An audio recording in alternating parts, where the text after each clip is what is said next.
तर नमस्कार मित्रांनो, मुख्यमंत्री माझी लाडकी बहीण योजना नवीन अपडेट आलेला आहे। नामंजूर अर्जसुद्धा आता मंजूर होणार आहेत।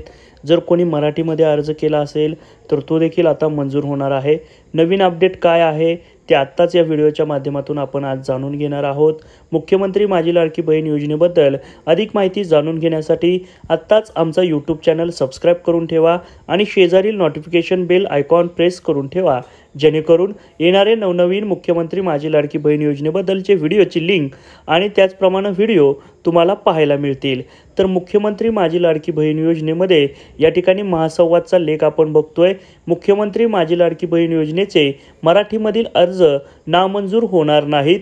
महिला व बालविकास मंत्री आदिती तटकरे यांनी हे मोठं विधान केलेलं आहे।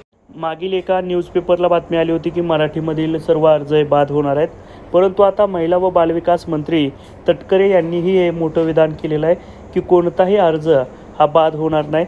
तर काय आहे अपडेट ते जाणून घेऊया। मुख्यमंत्री माझी लाडकी बहीण योजनेअंतर्गत राज्यात उत्तम प्रतिसाद मिळत आहे। या योजनेसाठी मराठीमध्ये अर्ज करण्यात आले आहेत। पात्र महिलांचे मराठी भाषेमध्ये केलेले अर्ज हे आता ग्राह्य धरले जाणार आहेत। मराठीमधील अर्ज नामंजूर होणार नाहीत असे महिला व बालविकास मंत्री आदिती तटकरे यांनी स्पष्ट केले आहे। एक गोष्ट लक्षात ठेवा, ज्यांनी पण आधी या अगोदर ऑनलाईन अर्ज हे मराठीमधून केले होते त्यांचे अर्ज आता मंजूर होणार आहेत। मंत्री कुमारी तटकरे म्हणाले की अर्जाची प्रक्रिया करत असताना काही तांत्रिक अडचणींमुळे मराठी भाषेतील अर्जाचा विषय हा चर्चेत आला होता, परंतु ही तांत्रिक अडचण संबंधित बँकेने सोडवली आहे। त्यामुळे मराठीमध्ये केलेले अर्ज स्वीकारले जाणार। मराठीतील अर्ज नामंजूर किंवा अमान्य होणार नाहीत।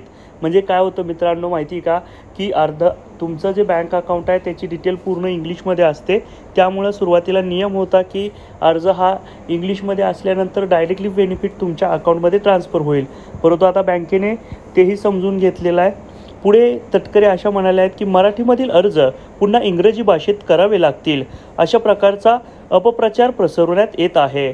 अशा कोणत्याही अपप्रचाराला पात्र महिला अर्जदारांनी बळी पडू नये असे सांगून मराठीत केलेले अर्ज पुन्हा इंग्रजी भाषेत करण्याची आवश्यकता नसल्याचेही मंत्री कुमारी तटकरे यांनी यावेळी सांगितले आहे।